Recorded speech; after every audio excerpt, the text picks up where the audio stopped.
Hello, this is Jon Speelman with the video version of my latest column for ChessBase. So a fortnight ago I did something on Magnus Carlsen's endgame play. It was all about the two bishops, and I called it the Norwegian Bishop's New Wood, which was a bit silly, but it was basically saying that his bishops were so nimble that sometimes he made little niches in the board for them, new bits of wood for them to hide on.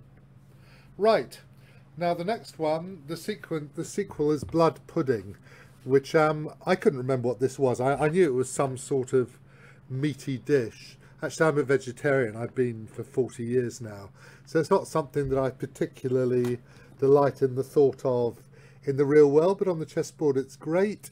And apparently it contains fresh pork, seasoned pork blood. Great, doesn't it? Sounds wonderful. Suet, breadcrumbs and oatmeal. Splendid. Anyway, it works well on the chessboard. So one thing I said was that when you look against very strong positional players, you may get the impression that they don't like tactics and are perhaps not corruscatingly good at them. This is almost always a mirage. One reason that some people avoid tactics because they see too much actually rather than too little. So if you're Tigre and Petrosian, you see every single tactical trick your opponent can play. And it's exhausting because probably your opponent, unless he's your strength, is not going to see many of those tricks at all. And rather than seeing all these different things and having to decide whether to, well, you have to avoid them really once you've seen them, and thus being circumscribed by your own competence, they choose much simpler positions, and Vasily Smyslov often did this, especially when he was older as well. And then I said that even the most apparently harmless endgame grinders will occasionally get involved in a firefight, and that's either because it just happens in the game or because they get into trouble and they have to go into swindle mode. And when they do, then they're Yahoo moves. Yahoo actually is something Arthur Yusupov sometimes used to say when during analysis, obviously during any very casual analysis. You know, splat. Everybody sees everything. I mean, people do see these things, not all the time, but basically we have pretty good tactical engines, all good grandmasters. Now, then I said that Carlsen, of course, is very far from being harmless. He's actually a great tactician, and one thing he has in his favour is that he's also, because he's so good at the ending, he is prepared to push things a bit more than other people, because he thinks that if he has to defend a bad ending, then most of the time he'll be fine. But on the other hand, I'm just going to check this is recording, because otherwise I'm going to look very stupid. And it is good. Against Ian Nepomniachtchi he needs to be more careful, because Nepomniachtchi has a really safe pair of hands. That's metaphor from cricket, or from baseball I suppose as well if you're an American, that basically he catches everything that's lobbed at him or thrown at him. Not lobbed, I mean obviously often the catches are quite difficult. So what I've done, I've given the three of Carlsen's vicious victories. They're all as white actually, and in fact that the second and third involve a vicious bishop as well, a dark squared bishop, both of them. And I'm going to start with a game. It's actually a game from the C group in Vacanze when he was just 13 years old. And I said that actually it's not a game I'd really seen very much before. Though of course it's, and the American National Master Sam Copeland gave it somewhere. I was looking for Carlsen Wins on a different website, and I thought, oh, this is a great game to show. So I'm starting with that one. Here we are. This is the Agony column 151, and here we go. So Carlsen is white against Sipka Ernst. Who is he? Swedish or is he Norwegian? Which one is Sipka Ernst? Stupidly, I've forgotten where he's from. So let's. And yes, indeed, I was able to authorize Ernst. Sorry, where is he? He is blah blah blah. Oh, he's from the Netherlands. I'm sorry, I'm being stupid, aren't I? I probably did know that. Let me kill this while we're here. And he played, it was in Vacanze, and they're playing a normal Hero Khan. Queen a4 check is more common nowadays. Queen a5 check, bishop d2, and sometimes they play bishop b4 in that position, sometimes they play queen c7. But Carlsen went knight e4 here, king b1's a bit safer. And here, if you want to, you can nick a pawn. Queen d5, king b1, and nick the pawn. I mean, you can go c4 as well if you want to. You can maybe go queen a5 and nick the pawn as well, I don't know. And, well, I suppose, and yeah, it's a position, isn't it? Actually, if c4, you might be able to go knight h5 anyway, perhaps. Don't know, probably not. And Carlsen said, oh well, I'll get play for the pawn, which I think it's a pawn I might nick myself, actually. I quite like stealing, especially this pawn on h5, because although, I mean, what it does is it cramps black's king side. It makes it hard for black to play on the king side. And if you can take it and survive, then okay, you're going to get kicked around a bit for a while. But after being kicked around, you may have rather a good position on a good day. Of course, on a bad day, you may get your head kicked in, which is unlucky. But I mean, I think the engines don't mind, actually. And I think you can even maybe take on h5 again. But he didn't. And they got to this position. And Carlsen played queen e2, which is a nice move. g4 is an alternative. Though actually, I couldn't find g4 in this specific position in my reference database. I don't think. Let's have a look. Strange. You'd have thought that g4 would have been played lots of times. There we are. Queen e2. Now black should play queen b6 here to hit d4. And after c3 then play c5. I'm not sure how queen b6, knight, I suppose if knight g6 you can play bishop a3 in that position, that's the point. So queen b6, and I've just realised that of course if knight to here it's just a blunder because bishop a3. So you can't do that. And we'll give that a question mark, shall we? I suppose. But after queen b6, c3, c5, the queen provides lateral defence to the e pawn, which means that knight g6 isn't a move. Anyway, that didn't happen. He went, luckily for us really, he went c5, which is less good, and knight g6 happened, which is great fun. And you can play rook fe8. It's not that bad, actually. You go knight takes bishop and pawn takes pawn, and black can't...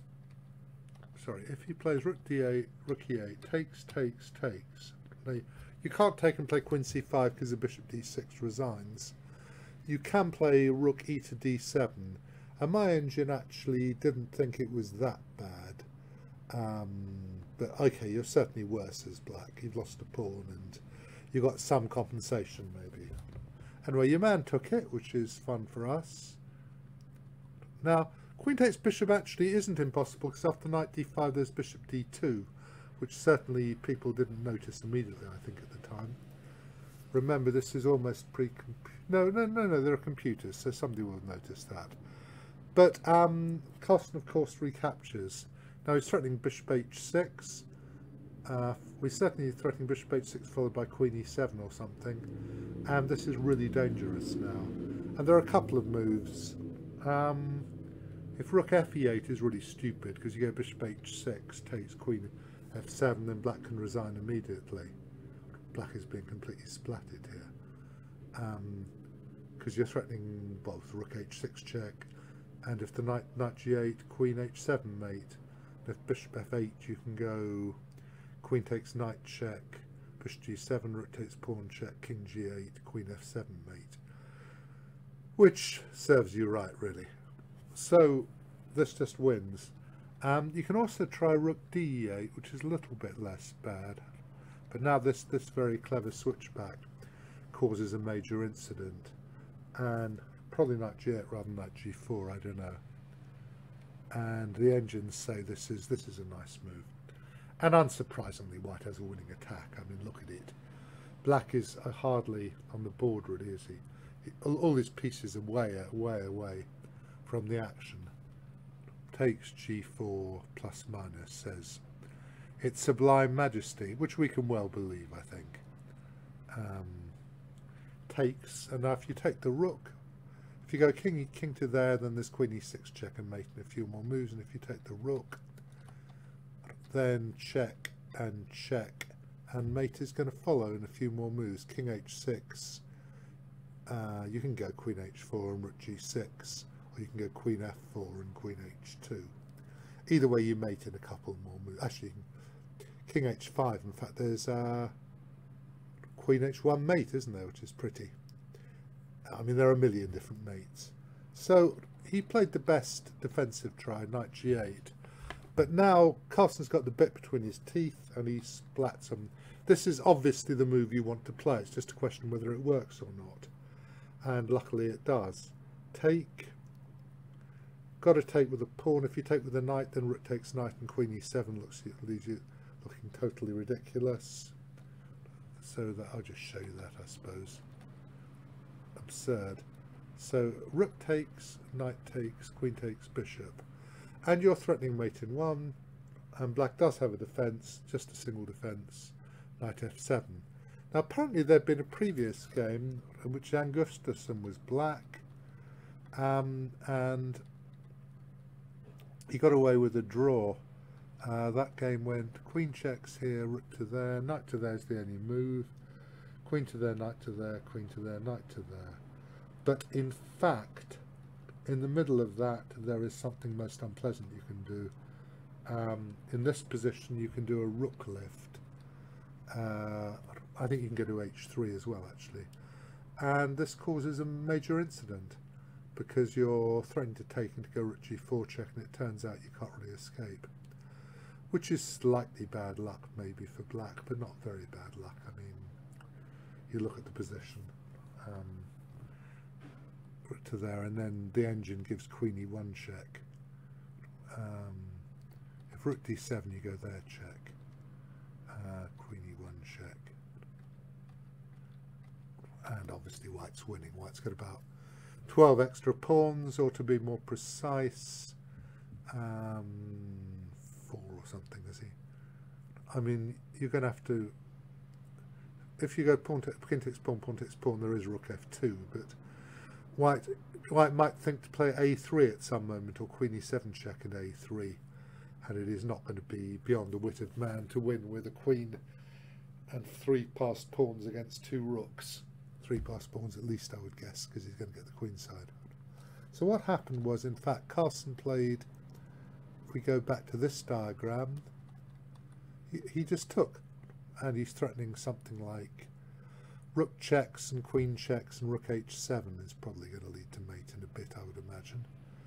But I mean, it's always, I find the hardest bit of king hunts actually is when the king's running around, bobbing around, just trying to work out whether you've got him or not. Certainly queen g5 is a threat, and then rook h1 mate. Or would there be rook f7 then? Okay, queen f6 check and rook h1 mate is definitely a threat. So king g7 was played. Rook to there, nice rook lift. Note that the queen protects e1 backwards. That's of course it's very important. He went rook to there. I mean, there are other things. He could have tried queen b6 as well. Check here, takes, and then d5 is the best move. And obviously white's winning very easily again. So rook g3 check, rook to there, queen e5 check, excellent move. Okay, let's just do this. If king h7, then how do we do this? King h7, we can go queen checks, rook to there, queen checks, king to there, queen checks, king to there, queen to there. I'm just going to replace this game. But so you played king f7, and then there was a very, very pretty mate. Queen f5. Obviously, if you go onto the e-file, you can play rook e3 and take the rook or something. Rook to there, queen to there, with a lovely epaulette mate. Very unusual to have an epaulette mate with a king not on the back rank. Very beautiful game, a gorgeous mate. I should maybe say a gorgeous epaulette.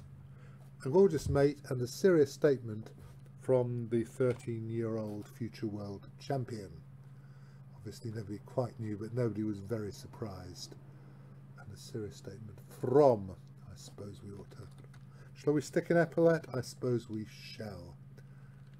Epaulette.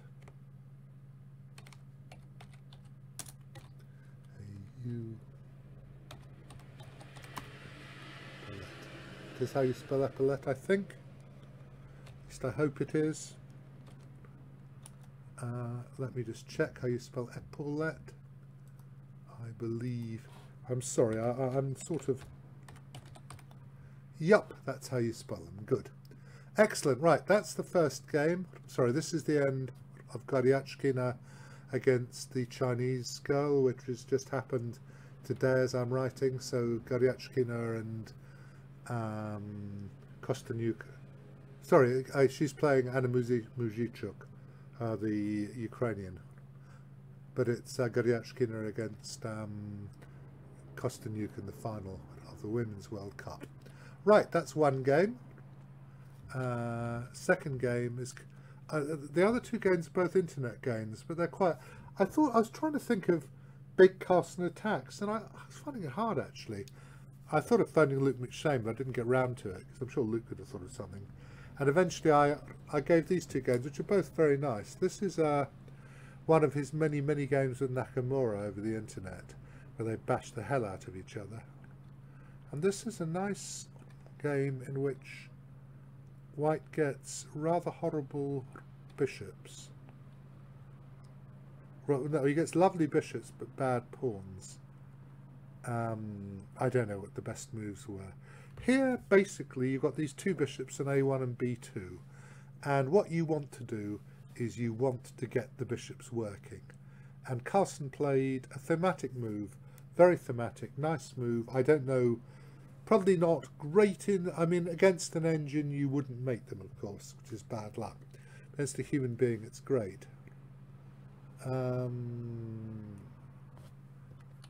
So I said, in a position like this, you're desperate to unsheath your bishops, and accordingly,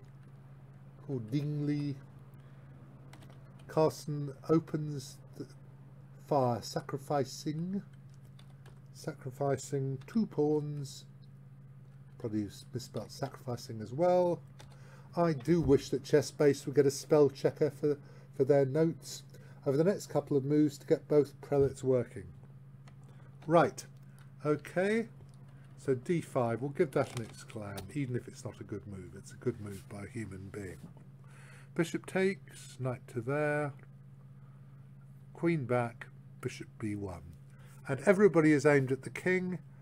And so Nakamura played a very sensible move, b5, and that's so he can play d4 to close the diagonal. So I should say defending the bishop so as to be able to close the diagonal with d4. Yep.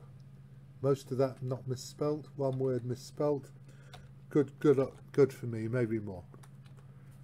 Sorry. So, and engines say things like, oh, you can win a pawn back. But you are not interested in winning a pawn back. You're the world champion. You're trying to checkmate the guy, obviously. So knight takes d4 is not a move you'd really consider. Queen d2, onto the dark squares. Beautiful knight in f5, reminiscent of some Kasparov games. Bishop e6, rook c5. Bishop c6, preparing to take if queen g5, I guess. Rook c5, and here your man played a6. He should have gone rook e8, actually. It was reasonable to believe that the canonical sacrifice on g7 doesn't work. Maybe it's only dubious because, actually, because it doesn't completely work. To believe, sorry. I don't know why I do this, really. Nobody really cares about my spelling, do they? At least, I hope you don't. Because you're going to be... I mean, it's not my spelling, it's my typing. So, in fact, rook e8 was a good move, because then if you go knight g7 takes, check, king to there, queen to there, check, king e7, and the engine just says, poof! This is absolute nonsense. And, well, we can believe, poof, it's absolute nonsense. But in a practical game, if you played some move like rook f5, who knows what would happen? I mean, you know, probably it is good for black, but anything could happen here. My engine actually says minus plus, I believe. If you ask Houdini, then our Lord and Master says minus 1.6 after bishop c1. Well, that's not very much, is it, for a whole piece and probably a pawn? So, all right, doesn't matter. Sorry, I want to blast it. Sorry, it didn't respond quickly enough first time. But he went a6, and Carlsen did sacrifice and check. And what Nakamura had surely missed, very, very easy to miss, is that now Carlsen didn't go to h6 but to h4, so that now he is aiming against the d pawn, and that's pretty easy to miss, or to believe you should have a defence. Rook g8 here was a mistake. In fact, rook e8 defended because the obvious rook takes c6 takes now loses to this here and this, and the back rank undoes white completely. So you're just winning as black. So this was very easy to miss, I would say. And he went rook g8. And I mean, you know, they're people. Nakamura's one of the world's very best tacticians, but he just didn't see this. So when rook g8, rook takes c6 is the whole point. After rook e8, you can go rooks. In fact, rook e8. So you have to go h3, bishop f5, take, knight takes, takes, with some sort of possession. Who knows? I think knight king to there, and the game is still continuing. It's complicated. Nobody knows immediately what's going on. At least I certainly don't. Is bishop takes d4 a move now? Because then if rook checks and rook takes bishop, you have check and bishop c5 now, yeah?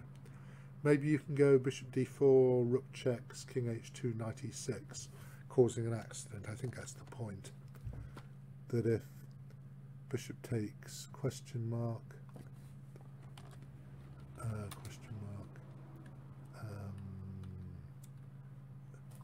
check here, and here. And so you go something like rook h5 or something.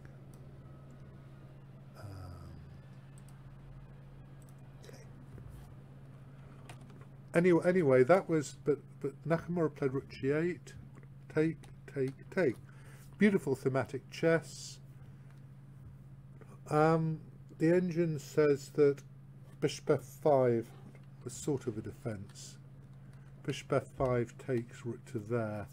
But I mean, if you just play something like h3 and take the rook in a minute, then in practice you're going to win most of the time. I mean, you've got this huge bishop on d4, and okay, black's got an extra pawn on the queen side, but there are going to be so many different ways to attack that you imagine that something very bad will happen to black almost always.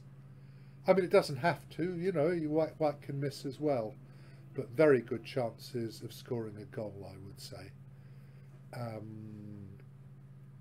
I mean, not certain at all, but very unpleasant for black. He went there, check here, takes, queen to there, queen e3, queen b6. And here Magnus made a mistake. He played rook d1, missing rook d6. And after that it was complicated again. He should just have gone bishop d4, queen d8, bishop e5, queen b6, bishop e4. Exclam, and that is splat. That is truly splat. Sorry, I've just lost something, haven't I? What have I just... So that would have won. After rook d1, rook d6, because of course the queen takes queen, rook takes rook check. Really annoying. He thought to play bishop d4. He could have taken a d6, but nobody does because you want to keep the rooks on. So he had to self-pin, and apparently b4 is now okay for black, getting enough space. And the engine says this is playable for black, though I could still imagine very easily something going wrong. But you do have a pin.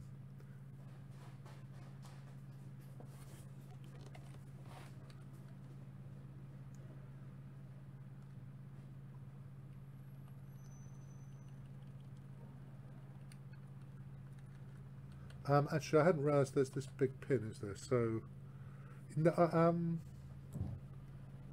again, in practice with Black's King floating around, it's quite likely that Carlsen would have set up a winning tactic slash swindle at some stage. I think that's a fair comment, actually.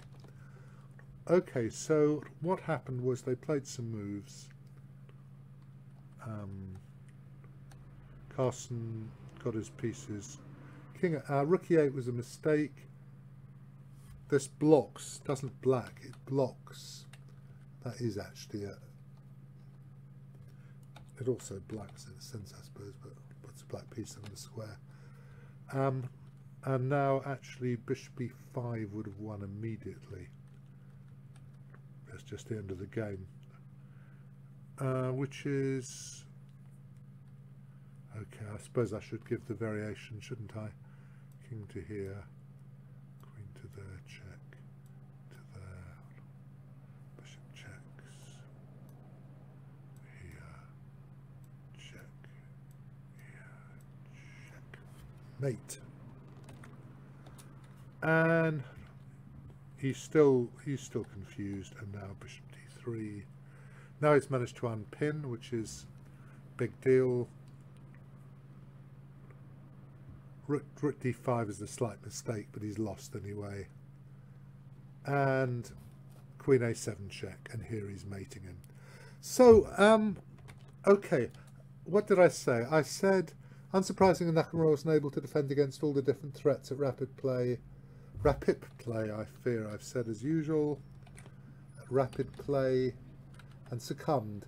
There are plenty of inaccuracies in this game, like there are in my typing. But the general schema of attack, as Carlsen blasted the obstacles in the way of his bishops and then powered through, is very pleasing. And I think that's fair as well. It was a very nice attacking game.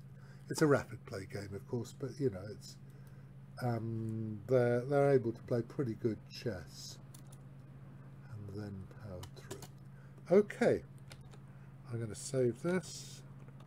And then we come into the third and final game, which is also from the internet, and it's Carlsen Grischuk from the FTX Crypto Cup a few months ago.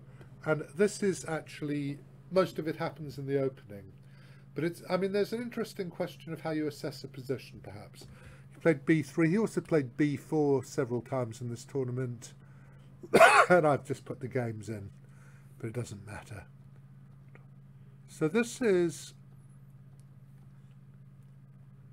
So if you've taken c6, then you're developing black's pieces, and there's a very famous game, of course. f4 is a blunder, knight g4. This is the very famous game, Splat.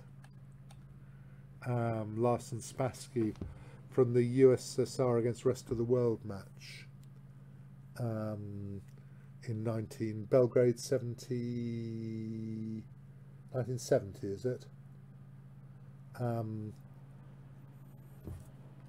I should have actually got 170 there, which I suppose I should correct. It's actually 1970s. You might have been able to guess, but there we are. And though that was the match in which Larsen demanded to play on top board above Fischer, and then had this accident in his first game. But, you know, chess players are tough, and he got on with it. Knight f5 is a much more interesting move. d5 takes bishop d4. This is all sort of theory. knight e7. This wins a piece, but white gets massive compensation. Knight b4 also leads to massive complications, but should be okay for black, and I gave one computer line.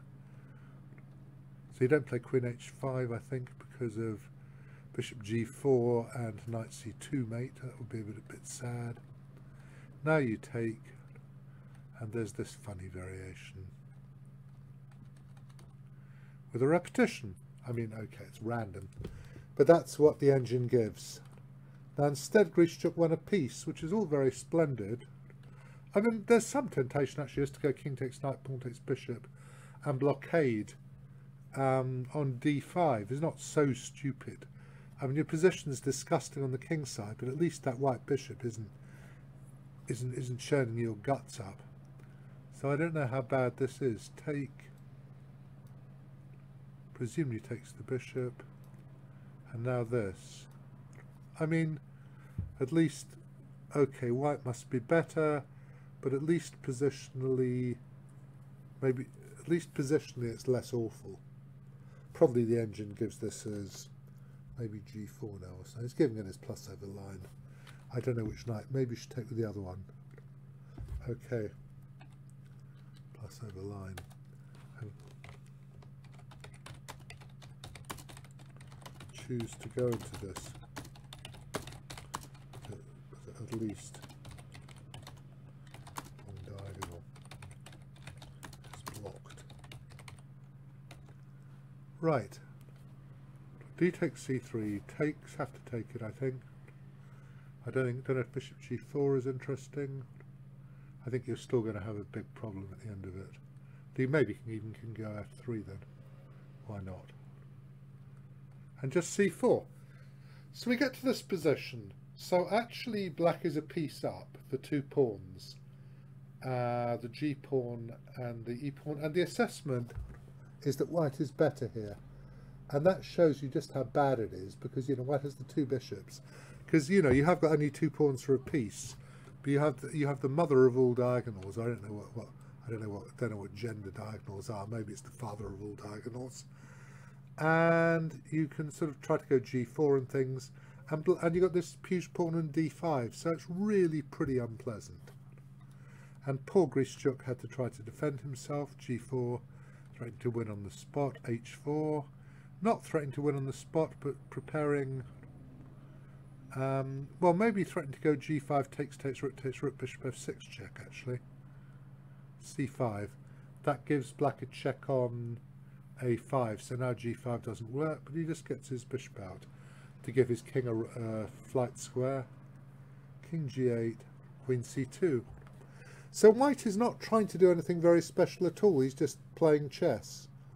And he just says, well, I've just got such a fantastic position, why should I bother? Here,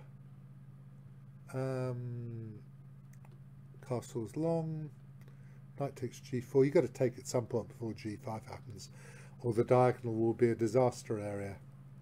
h5, knight back. If knight e5, I think he just takes an e4 and goes away, and just, he's going to win, isn't he? He's going to splat the guy. Because black has no counterplay here. Actually, Grishchuk did quite well. Queen e4, f5. Pretty foul move, but I mean, you've got to do something. And he took a pawn, which, and the point of taking this pawn is not the pawn itself, but the fact that there's now not going to be f3 on to kick the knight out at some moment. And here Carlsen should have played rook g2, knight h3, rook g4, queen e7, rook f5 check, splat. Take, rook to there, and resigns, basically. But in fact, he didn't do quite as well as that. He went bishop e5, and Grishchuk, I mean, poor guy, he's under all this pressure. He played queen e4, and he should have gone queen e7 when it's quite complicated. The simplest way to do this is to play bishop c3, check here, bishop d3, teeing up, knight takes bishop, bishop f5, and you're going to score a goal. And I mean, you can sort of see you're going to score a goal here because everybody is aimed at the black king. But at least, well, at least Carlsen would have had to find that. There's another line I gave which is incredibly complicated, which wins. But nobody in their right mind would play it. After queen e4, queen c3, knight to there, rook g4. Traps the queen, so he gave up. And there we are. A nice game by, don't know, could you have tried knight d7 here? Did that help remotely? Knight d7, bishop d6, knight h3. Again, this is the same thing basically. And you know, there's a tolerance of what you can and can't get away with in a game of chess. And when every single white piece is attacking you, well, at least queen, two rooks and a bishop are attacking you and your king has no cover, that it is not unreasonable to believe that you are not going to be able to defend yourself. And you look at knight f6 to try to play rook takes queen, knight takes queen e5 or something, and then you count the pieces and find that you're still material down at the end of that. You've got a rook and knight for the queen. So there we are. Very nice attacking game by Carlsen. I don't know if people would like to suggest other attacking games. Please suggest games by Carlsen or by Karpov or Kasparov or Fischer or anybody else, and we'll carry on for a little while with games by the greats, and then I'll have to veer off into some other course. Anyway, I hope you've enjoyed these games. 2 of them featuring the long black diagonal, and